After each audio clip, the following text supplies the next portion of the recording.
Hi everyone, welcome to another week of Project Nazareth. We hope that you had a wonderful Thanksgiving last week with your family.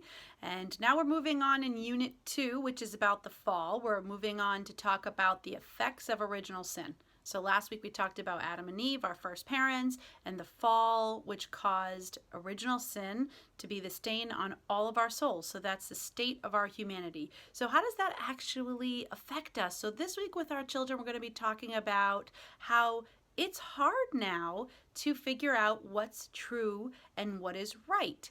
Whereas pre-fall, Adam and Eve just walked with God, and they had this relationship with God that now is severed, and we need help to know what is true, what is right.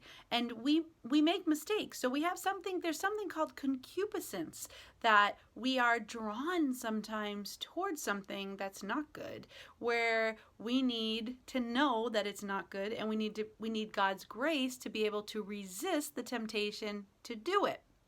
Now, part of the problem that we find ourselves in because of original sin is that we do make mistakes, right? We do sin.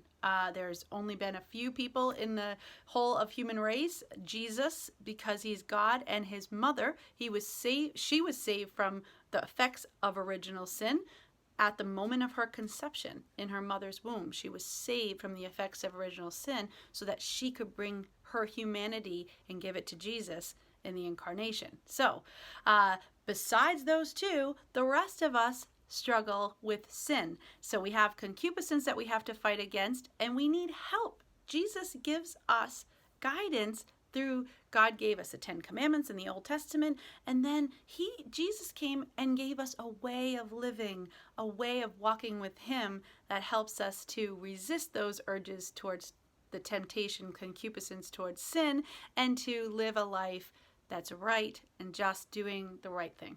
So, the effects of sin can be explored more in the Catechism. The Compendium, same sections that we looked at last week or the week before, 75 through 78. That little section talks about sin and the fall, the effects of the fall, the effects of original sin. And then if you want to go a little deeper in the PDF, and you can always do this in the PDF with the lessons, those underlined hyperlinks are live hyperlinks that'll take you right to the Catechism and right to the scripture. So if you want to go a little deeper in the Catechism in the sections, feel free to click those links and take a look. So have a wonderful week, and we'll see you soon. God bless.